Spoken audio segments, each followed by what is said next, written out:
भ्रष्टाचार के आरोपों ने बिहार में बीजेपी को बैक फुट पर खड़ा कर दिया है। लालू राबड़ी तेजस्वी परिवार पर भ्रष्टाचार के लगे आरोपों को मुद्दा बनाती रही बीजेपी की जुबान इन दिनों बंद नजर आ रही है, क्योंकि प्रशांत किशोर ने प्रेस कॉन्फ्रेंस कर डिप्टी सीएम सम्राट चौधरी, स्वास्थ्य मंत्री मंगल पांडे और बीजेपी के प्रदेश अध्यक्ष दिलीप जायसवाल के खिलाफ तथ्यों के साथ भ्रष्टाचार के आरोप लगाकर सियासी जगत में सनसनी फैला दी है। मगर सबसे ज्यादा बेचैनी बीजेपी के भीतर ही नजर आ रही है, क्योंकि यहां अटल आडवाणी युग से जुड़े बीजेपी और संघ के ईमानदार नेता साकदम हैं। वो इस स्थिति को ना सहन कर पा रहे हैं और ना ही इस पर कुछ बोल पा रहे हैं। एक घुटन जैसी स्थिति है। न केवल प्रधानमंत्री बल्कि भाजपा अध्यक्ष अमित शाह बेचैन है, बल्कि बिहार के स्थानीय नेताओं में भी हड़कंप मचा हुआ है। हाल ही में मोदी शाह के भाषणों में भ्रष्टाचार का जिक्र तक नजर नहीं आ रहा है। वहीं बीजेपी और संघ से जुड़े नेता कार्यकर्ता घुटन महसूस कर रहे हैं, ऐसा दावा किया जा रहा है। बीजेपी के एक कद्दावर नेता ने नाम ना बताने की शर्त पर यह बताया है कि इच्छा तो होती है कि टीवी चैनल पर ही कह डालूं कि अटल आडवाणी के युग में भ्रष्टाचार के आरोप लगते ही इस्तीफे हो जाया करते थे, तो आज ऐसा क्यों नहीं हो रहा है। मगर क्या करें, बेबस है। ऐसा भी नहीं है कि बीजेपी में कट्टर ईमानदार छवि वाले नेता नहीं हैं। उप मुख्यमंत्री विजय कुमार सिन्हा हो या फिर मंत्री जनक राम या फिर नंद किशोर यादव सरीखे नेता इनके नाम सम्मान के साथ लिए जाते हैं। पूर्व सांसद R K. Singh, doctor C P. Thakur, पूर्व मंत्री नीतीश मिश्रा हो या फिर पूर्व विधायक डॉक्टर उषा विद्यार्थी, सरीखे नेता इनकी भी खूब साख मानी जाती है। मगर इनकी खामोशी अब खुद इनसे सवाल करने लगी है। हालांकि इक्के दुक्के नेताओं ने सार्वजनिक रूप से भी जुबान खोली है, लेकिन खासा उतना ज्यादा असर उसका देखने को नहीं मिल रहा है। और अब तो आर.के. सिंह भी खामोश हो चुके हैं। जी हाँ, पूर्व केंद्रीय मंत्री आर.के. सिंह का बयान तो न सिर्फ बीजेपी के लिए बल्कि एनडीए के लिए भी झटका माना जा रहा है। आर.के. सिंह ने साफ साफ कहा है कि आरोपी नेता सफाई दें वरना इस्तीफा दें। और ये बयान भाजपा के भीतर भ्रष्टाचार पर पैदा हो रही अंदरूनी कलह की स्थिति को उजागर करता है। मगर अब आर.के. सिंह को भी चुप करा दिया गया है, ऐसा दावा किया जा रहा है। बीजेपी में ऐसे लोगों की भी कमी नहीं है जो पार्टी को ओबीसी नेता की जरूरत को देखते हुए सम्राट चौधरी पर किसी कार्रवाई को रणनीतिक तौर पर गलत मानते हैं। वहीं ईमानदार और बीजेपी के निष्ठावान लोग ये मानते हैं कि भ्रष्टाचार पर अपने नेताओं का बचाव करने से पार्टी का भला नहीं होगा। सम्राट चौधरी, कुशवाहा, दिलीप जायसवाल वैश्य और मंगल पांडे ब्राह्मण जैसी जातियों के नेताओं को बचाने की होड़ में भाजपा अपनी भ्रष्टाचार विरोधी छवि कहीं न कहीं खोती हुई नजर आ रही है। इसके साथ साथ राजनीतिक गलियारों में चर्चा तो ये भी है कि प्रशांत किशोर कई अन्य बीजेपी नेताओं के खिलाफ भी सबूत लेकर सामने आने वाले हैं, जिसके बाद अगर वो सबूत लेकर के सामने आते हैं तो बीजेपी में एक नई हलचल पैदा हो जाएगी। सम्राट चौधरी पर न केवल वित्तीय अनियमितताओं के आरोप लगे हैं, बल्कि 7 हत्या के मामलों में भी नाम आने का दावा प्रशांत किशोर ने किया है।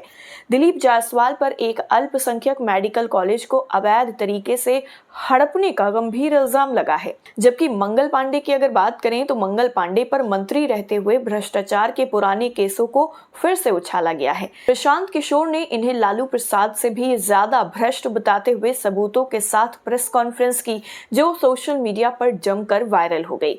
ये आरोप कोई नई बात नहीं है। सम्राट चौधरी पर शिल्पी जैन हत्याकांड जैसी पुरानी घटनाओं का जिक्र हो रहा है और जायसवाल पांडे पर वित्तीय घोटालों की फाइलें खंगाली जा रही हैं। लेकिन प्रशांत किशोर का हमला इसलिए घातक है क्योंकि ये भाजपा के जीरो टॉलरेंस वाले दावे को सीधा सीधा चुनौती देता है। लोक जनशक्ति पार्टी रामविलास के नेता चिराग पासवान ने तो प्रशांत किशोर से सबूत मांगे हैं, लेकिन एनडीए के अंदर से चुप्पी साफ बता रही है कि ये आरोप हवा में नहीं उड़ाए जा रहे हैं।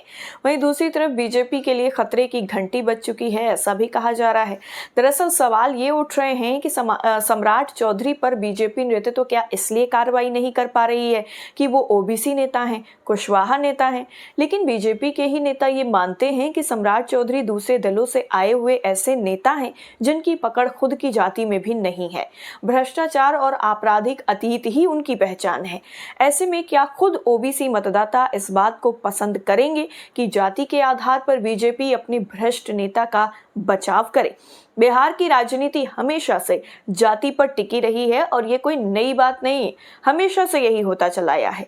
और भाजपा ने पिछड़े वर्गों को साधने के लिए सम्राट चौधरी जैसे नेताओं को ऊंचा उठाया, लेकिन भ्रष्टाचार के आरोपों को नजरअंदाज करने से अब वही वोट बैंक खिसकने लगा है। अगर एनडीए ने इन आरोपों की निष्पक्ष जांच नहीं कराई तो जनता का गुस्सा फूट पड़ेगा। और इतिहास गवाह है कि 1970 के दशक में जेपी आंदोलन ने भ्रष्टाचार के खिलाफ जन आक्रोश से ही सत्ता बदली थी। कहीं वही हवा आज भी तैयार ना हो जाए, इसकी चिंता बीजेपी को सता रही है। बताया यह भी जा रहा है कि बीजेपी को सबक लेने की जरूरत है, क्योंकि जाति को प्राथमिकता देकर भ्रष्टाचार को पनपने देना घातक साबित हो सकता है। विजय कुमार सिन्हा, आरके सिंह, नंदकिशोर यादव जैसे ईमानदार नेताओं को आगे लाना होगा। नए ओबीसी और दलित नेताओं की तलाश भी की जा सकती है, और अगर ऐसा नहीं होता है तो 2025 के चुनावों में जनसुराज जैसी नई ताकतें एनडीए के लिए नई मुसीबत बनकर के सामने आ सकती हैं। वहीं दूसरी तरफ एसआईआर पर सुनवाई अभी भी लंबित है, और ऐसे में सुनवाई से ठीक पहले सुप्रीम कोर्ट में अब ये कहा जा रहा है कि इलेक्शन कमीशन की तरफ से कि अब चुनाव की तारीखों का ऐलान हो जाएगा। जी हाँ, 6 अक्टूबर 2025 को शाम 4 बजे ईसीआई चुनाव तारीखों की घोषणा करने वाला था। ऐसे में कई सवाल उठे हैं कि क्या लाखों नामों की डिलीशन पर अंतिम फैसला हो चुका है? क्या सुप्रीम कोर्ट की 29 अगस्त 2025 की चेतावनी व्यर्थ हो गई? क्या ये प्रक्रिया वोट चोरी का जरिया बनी? लेकिन इन सवालों का जवाब आए बिना शाम को ही चुनाव की तारीखों का पता चलने वाला है।